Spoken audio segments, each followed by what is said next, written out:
की तुम्ही सगळ्यांनी माझं कौतुक केलं आहे, त्याबद्दल तुमचं खूप अभिनंदन आणि असंच माझ्यावर प्रेम करत राहा, अशा गोष्टी मी बोललो. आमची मतं पटत नाहीत ना, पण तुम्हाला त्या माणसांची मतं कशी पटतात, जे तुम्हाला किती घालून पाडून बोललेले आहेत.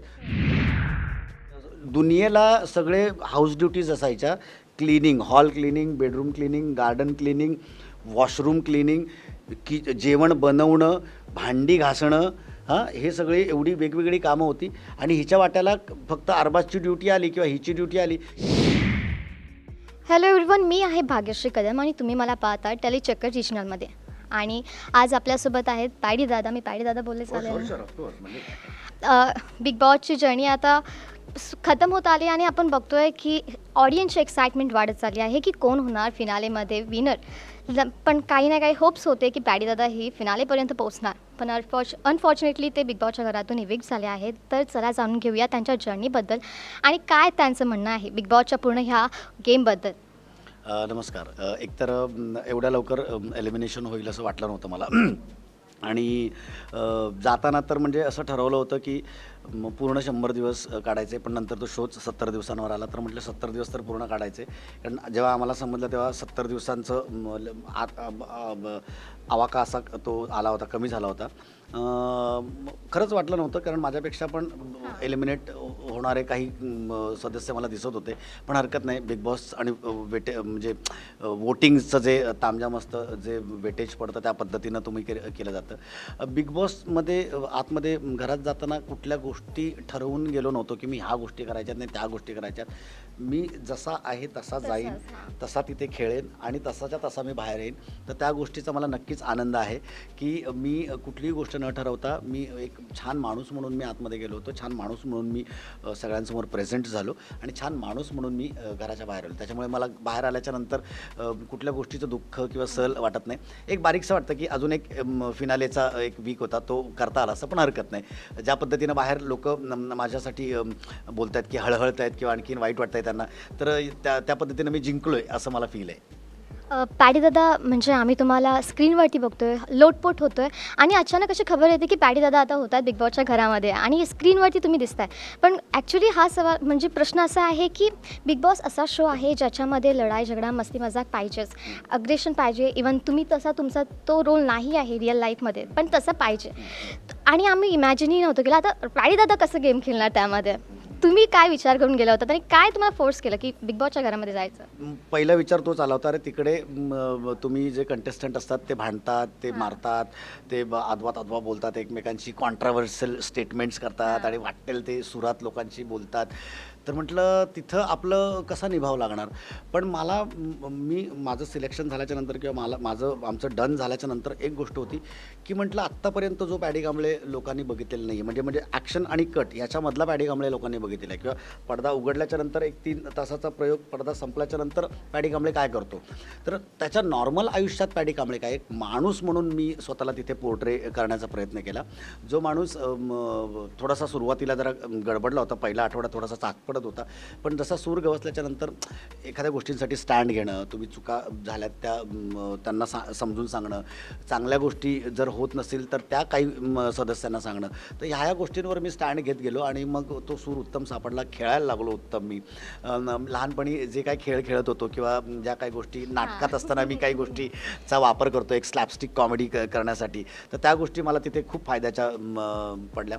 आणि माझी अंगातली चपळाई आणि बाकीच्या गोष्टी, जरी उंची कमी असली तरी पण आवाज काढताना, भांडण करताना हा मी केलं, मी वगैरे ज्या पद्धतीने भांडलो, तर तो शॉक मला होता की अरे मी अशा पद्धतीनं बोलू शकतो, भांडू शकतो, वेळ आली तर. उगाचच कोणाची भांडण करण्यात काय पॉईंट नाही. पण हा सगळा कॉन्फिडन्स घेऊन मी आज बिग बॉसमधनं बाहेर आलेलो आहे आणि मला त्याचा अगदी आनंद आहे. मला अजिबात या गोष्टीचं दुःख नाही आहे आणि सल नाही आहे. पॅडी दादा, खरंच ह्यासाठी अप्रिशिएट केलं पाहिजे, कारण की ॲक्टरची लाईफ वेगळी असते आणि बिग बॉसच्या घरामध्ये गेल्यावर त्यांची रिॲलिटी वेगळी दिसते आणि तुम्ही खरंच जसे होता तसेच खेळत होता. पण ना काही ॲक्टर्सबद्दल तर लोक डिसअपॉईंट आहेतच. मी बोलत आहे जान्हवीबद्दल. जान्हवीने तुमच्या ॲक्टिंगबद्दल बोललो आणि आम्ही जरी तिला आता त्या गोष्टीबद्दल पश्चाताप असेल तरी असं आहे की माराचा जो वार आहे तो मिटतो, पण बोलण्याचा वार कधी जात नाही. तर तुम्हाला कुठे ना कुठे आहे का तिच्याबद्दल म्हणजे तो गिल्ट आहे, गिल्ट नाही सॉरी, तुम्हाला तिच्याबद्दल काही राग आहे का? कारण की तुम्ही तिथे खूप छान प्रकारे तिला ती सिच्युएशन हँडल केली, पण तुमचे फॅन्स आम्ही खूप नाराज आहोत ह्या गोष्टीबद्दल. काय खरंच तू एकदम करेक्ट बोललीस. कधी मारलेला वार आहे तो त्या ऑपरेट करून किंवा काही गोष्टी प्लास्टिक सर्जरी करून तुम्हाला तो काढता येतो. शब्दांचा मार आहे तो लागू तो तसाच राहतो. तो हे करत तो आठवणीत राहतो. तो कायमस्वरूपी आठवणीत राहतो. लागलं आहे मला पण वाईट वाटलं आहे थोडंसं. पण मी ते ठेवणार नाही मनात, कारण किंवा बोलणार नाही सतत मी बाहेर आल्याच्या नंतर पण. पण जान्हवीने थोड्या गोष्टी समजून घ्यायला हव्या होत्या, की इवन ताईनं चल माझं सोड, माझं करिअर तर ताईंसमोर काहीच नाही. ताईंशी बोलताना, ताईंबद्दल बोलताना तिने थोडा तरी विचार करायला पाहिजे होता, की अरे नाही यार, आपल्यापेक्षा मोठी बाई आहे, आपल्या आईसारखी आहे आणि इतकं म्हणजे तिचं जेवढं वय असेल तेवढं त्यांनी काम केलेलं आहे. 30-35 वर्षांची कारकीर्द आहे त्यांची. तर अशा पद्धतीनं तिनं तोंड सोडायला नाही पाहिजे होतं आणि अशा पद्धतीनं नाही बोलायला पाहिजे होतं, कारण ह्या गोष्टीचा परिणाम तुम्हाला आत असताना कळत नाही. बाहेर आल्याच्यानंतर मला त्याचा सिरियसनेस काय आहे ते मला कळतं. आज ज्या पद्धतीनं लोकांनी मला सपोर्ट केला आहे, मला माझी मुलं सांगतात की बाबा खूप मोठी चळवळ उभी राहिली होती आणि खूप लोक चिडले होते, लोक व्हिडिओ करून पोस्ट करत होते. तर हे जान्हवीला बाहेर आल्याच्यानंतर कदाचित थोडंसं त्रासाचं होईल असं मला नक्की वाटतं. तर जान्हवी आता ती कशी हँडल करते ती, आणि ती इनफ मोठी आहे तिला ह्या गोष्टी कळायला, पण थोडं कठीण आणि जिकिरीचं जाणार आहे असं मात्र नक्की वाटतंय मला. जिथे पॅडी दादा आहे तिथे सूरजचं नाव येतोच नक्की. सूरजसोबत तुमचा बॉन्ड खूप छान होता, पण ऑडियन्स बिलकुल पण ह्याबद्दल काहीच नाही की तुमच्या बॉन्डला खूप पसंत केली. पण बी आणि तुमचीच टीम होती ज्यांना असं वाटलं की तुम्ही त्याच्यासोबत ह्यासाठी आहात ताकी तुम्हाला त्याच्यासोबत सपोर्ट मिळेल त्यांच्या फॅन्सचा. आणि इवन तुम्हाला ती क्लिप दाखवली पण तुम्ही तिथे काही रिॲक्ट नाही केलं का? तुम्हाला करायला पाहिजे होतं. मी करायला हवं होतं, मी करेन असं बऱ्याच म्हणजे भाऊंना पण वाटलं होतं, तिथल्या सदस्यांना पण वाटलं होतं. पण मी गंमत बघा, त्यानंतरचं जर तुम्ही फुटेज आणि सगळं ते टेलिकास्ट एपिसोड बघितलं असेल तर मी तिथे बोललो नाही. मी त्यांना ना उलटं बोललो की तुम्ही सगळ्यांनी माझं कौतुक केलं आहे, त्याबद्दल तुमचं खूप अभिनंदन आणि असंच माझ्यावर प्रेम करत राहा, अशा गोष्टी मी बोललो. आणि मग नंतर जे लोक मला बोलले होते खाई त्याला खवखवे, तर त्याला ते कळलं की बहुतेक आपलीच क्लिप दाखवली असणार. ते धनंजयला बरोबर कळलं. अरे दादा करून तो मला यायला लागला. म्हटलं अंकिताला, म्हटलं बघ खाई त्याला खवखवे, हे असं आहे. तर माझी ही पद्धत आहे. मी डायरेक्ट कधीच कुणाला कधी या अगोदर पण बोललो नाही की तू मला असं का बोलतोस, तसं का बोलतोस. मी आणखीन जास्त माझं काम करून मी गोष्टी प्रूव्ह करणारा माणूस आहे. मी जास्तीत जास्त चांगलं काम करून प्रूव्ह करतो स्वतःला. आणि मला तिथे कोणाबद्दल बोलायची गरज नव्हती किंवा कोणाला जाब विचारायची गरज नव्हती. मला माहिती आहे मी काय आहे. ह्याच्या अगोदर मी घराबाहेर काय वागलेलो आहे, मी घरात काय म्हणजे त्या मुलाने सांगावं मला की मी त्याचा गैरफायदा कधी घेतलेला आहे किंवा काय. तर कुणी बोलून कधी कुणाला भोकं पडत नाहीत, कुणी काही सांगून. शेवटी प्रत्येकाच्या नशिबात जे आहे ते नशिबाला त्याचं वाटायला आहे ते मिळणार. आणि ते मला मिळालं, ते सूरजला मिळेल आणि यापुढे बाकीच्या सगळ्या सदस्यांना मिळणार आहे. त्याच्यामुळे कुणी कुणाचा फायदा घेतला नाही. आणि काय दुनियेला बोलायचं ते बोलू देत. मला माहिती आहे सूरजसाठीच्या माझ्या भावना काय आहेत आणि सूरजलाही माहिती आहे ते. पण पॅडी दादा, सूरज म्हणजे नक्की कसा आहे? म्हणजे आम्ही त्याला बघतोय साधा भोळा, पण तुमच्यासोबत तो जास्त म्हणजे होता घरामध्ये. तुम्हाला कसा तो वाटला आणि तुम्हाला का वाटलं की हा मुलगा माझ्यासोबत, मी ह्याची कंपनी कॅरी फॉरवर्ड करू? काय ना, जी क्लीन माणसं असतात ना, जी चक्कीपंजे ज्यांच्याकडे नसतात, ती माणसं ना त्यांच्या चेहरा त्यांचे डोळे ते ना खूप स्वतःला म्हणजे काही माणसांना आकृष्ट करून घेतात स्वतःकडे. आणि मी त्याला रीलमध्ये बघितलेलं होतं. मी या चाचा करणारा, आम्ही छापक छाकछूक आणि मी ह्याला इथे बघितलं, म्हटलं हा असं झालं होतं माझं.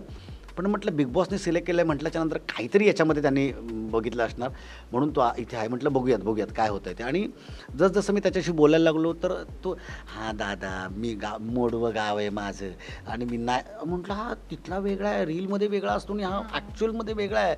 म्हटलं ह्याला त्या क्षणाला जे वाटतं ते तो करतो, त्याचं काही ठरलेलं नसतं. म्हणून बोलत गेलो आणि हळूहळू त्याची लाईफस्टाईल, त्याचं अपब्रिंगिंग, सगळ्या गोष्टी त्यांनी सांगितल्या. आणि म्हटलं हा वेगळा आहे यार, ह्याला काही गोष्टी इथे त्याला लोक हसतील कदाचित किंवा इथं त्याला लोक त्याची खिल्ली उडवतील, म्हणून एक सोबत राहणं गरजेचं वाटलं मला. मी त्याच्यासोबत राहिलो. पण ते आपसूक एक बॉन्ड असा होत गेला. मग तो दादा, मग सूरज ह्या होत्या, मग झोपायला एकत्र, जेवायला एकत्र, वॉशरूममध्ये एकत्र, अशा सगळ्या गोष्टी सुरू झाल्या आणि तो आपसूक एक बॉन्ड झाला. आणि मी त्याला नाही, मी बाकी बाहेर लोकांना सांगितलं की तो मरेपर्यंत किंवा मीपर्यंत हा बॉन्ड असाच राहणार आहे. जसा सूरजसोबत तुमचा बॉन्ड होता तसाच अंकितासोबत पण छान तुमचा बॉन्ड होता आणि तुम्ही आता मी बघते इंटरव्ह्यूजमध्ये तुम्ही अंकिताबद्दल खूप छान छान बोलताय. पण सोशल मीडिया असं आहे की ओपन आहे, तिथे लोकांची मतं वेगवेगळी असतात बरोबर.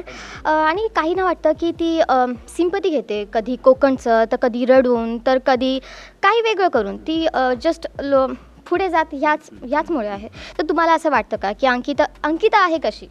नाही, अंकिता तुम्ही जे समजताय तशी अंकिता अजिबात नाही. ती सेल्फ मेड गर्ल आहे. ती तिच्यात धमक आहे, तिच्यामध्ये उर्मी आहे एखादी गोष्ट करण्याची.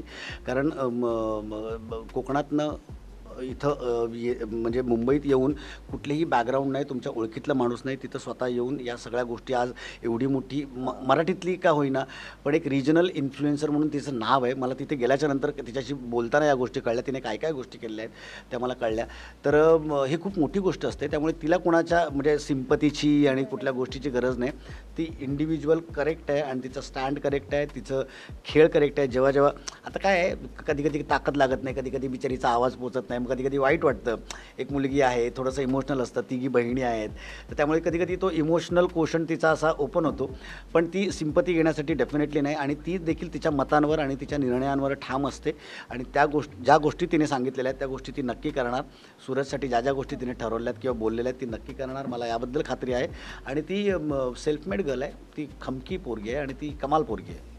वर्षाताईबद्दल बोलायला गेलो आपण तर 2-3 वीक्स नंतरला असं वाटू लागलं की त्या टीम बदलत आहेत. तुम्ही कधी रिअलाईज केलं का याबद्दल? हो, ऑफकोर्स. म्हणजे मला नाही कळणार तर कोणाला कळणार.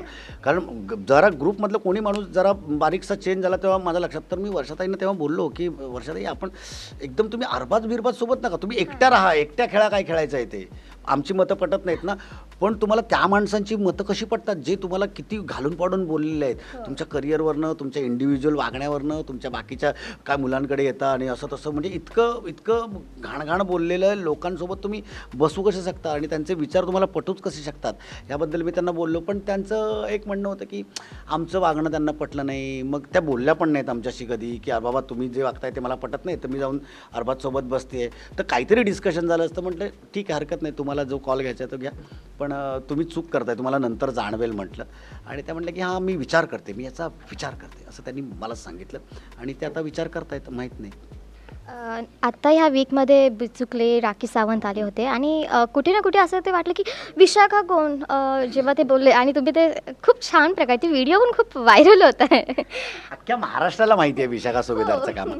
आणि तुम्ही कोण, कुठले राजे हो, तुम्हाला माहीत नाही. एवढे तुम्ही तुमच्या संस्थानात बिझी असता आणि तुम्हाला काही गोष्टी बघायला वेळ नाही आणि तुम्हाला विशाखा सुभेदार नावाची ॲक्टर जी अख्ख्या महाराष्ट्राने डोक्यावर घेतलेली आहे ती तुम्हाला माहीत नसते. मग अशा वेळेस मग असं सारख्याजम हा मे बी ते कदाचित राष्ट्रपती होण्याच्या नादात ते सगळ्या गोष्टी बाकीच्या विसरले असतील, तर म्हणून मग त्यांना जाणीव करून दिली. छोटीशी ॲक्टर आहे पण त्यांना खूप लोक ओळखतात म्हटलं. आणि त्यांच्या मतदारसंघातनं तुम्ही उभे होतात.